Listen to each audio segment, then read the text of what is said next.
మన ముఖ్య అతిథి గౌరవనీయులు రాజంపేట పార్లమెంట్ సభ్యులు మిథున్ రెడ్డి గారిని మాట్లాడవలసిందిగా కోరు. గౌరవనీయులు పెద్దలు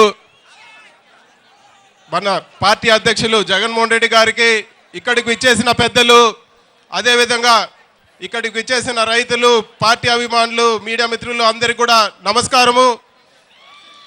ఈ మధ్యలో మనం ఎక్కడ చూసినా కూడా తెలుగు మీడియానే కాదు, ఇంగ్లీష్ మీడియా కూడా అనంతపూర్ జిల్లా తీవ్రంగా ఇబ్బందుల్లో ఉంది, అతి తక్కువ వర్షపాతం నమోదైందని చెప్పి ఎక్కడ కూడా మనం చూస్తూ ఉన్నాము. కానీ ఈ మధ్యలోనే టీవీలో చూసినాను చంద్రబాబు నాయుడు గారి స్పీచ్, అనంతపూర్ జిల్లాలో కరువు ఉందని చెప్పి నాకు తెలియదు అని చెప్పి మాట్లాడుతున్నారు. తెలుసుకొని నేను రైన్ గళ్ళతో బయలుదేరి వస్తున్నా అని చెప్పి మాట్లాడారు. నిజమే ఉండొచ్చు అనుకున్నాను, ఎందుకంటే చంద్రబాబు నాయుడు గారు ఎప్పుడు సింగపూరు, జపాను, వేరే విదేశాలని చెప్పి ఫ్లైట్లో తిరుగుతూ ఉంటారు కాబట్టి అనంతపూర్ జిల్లాలో కరువు ఉందని తెలియదని నిజమే అనుకున్నాము. కానీ ఇక్కడికి రావడము ఒక భారీ కుట్రతో వచ్చినారనేది తద్వారా తర్వాతనే తెలుసుకోవాల్సి వచ్చింది.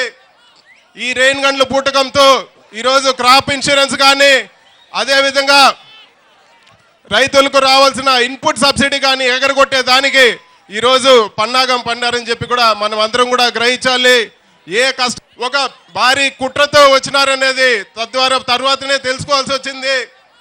ఈ రెయిన్ గన్ల పూటకంతో ఈరోజు క్రాప్ ఇన్సూరెన్స్ కానీ, అదేవిధంగా రైతులకు రావాల్సిన ఇన్పుట్ సబ్సిడీ కానీ ఎగరగొట్టే దానికి ఈరోజు పన్నాగం పన్నారని చెప్పి కూడా మనం అందరం కూడా గ్రహించాలి. ఏ కష్టం వచ్చినా ఈరోజు రాష్ట్రంలో ఏ మూలలైనా కానీ, మన అనంతపూర్ జిల్లా కానీ ఎక్కడైనా కానీ, ఏ రైతు చనిపోయినా కానీ ముందుండేది మన జగన్మోహన్ రెడ్డి గారే. ఈరోజు రైతులకు ఏమాత్రం భరోసా ఉందన్నా కూడా వైఎస్ఆర్ కాంగ్రెస్ పార్టీ జగన్మోహన్ రెడ్డి గారి నాయకత్వంలో పోరాటం చేస్తుంది కాబట్టి ఆ మాత్రం కూడా ఈ ప్రభుత్వం స్పందిస్తూ ఉంది. మన రాష్ట్రంలో ఈరోజు ముఖ్యంగా జగన్మోహన్ రెడ్డి గారికి, చంద్రబాబు నాయుడు గారికి ఒకే ఒక వ్యత్యాసం ఉంది. చంద్రబాబు నాయుడు గారు తన స్వప్రయోజనాల కోసం రాష్ట్ర ప్రజల్ని పణంగా పెడతారు. కానీ రాష్ట్ర ప్రయోజనాల కోసం జగన్మోహన్ రెడ్డి గారు ఎన్ని కష్టాలైనా భరిస్తారని చెప్పి కూడా ఈ సభాముఖంగా తెలియజేస్తూ,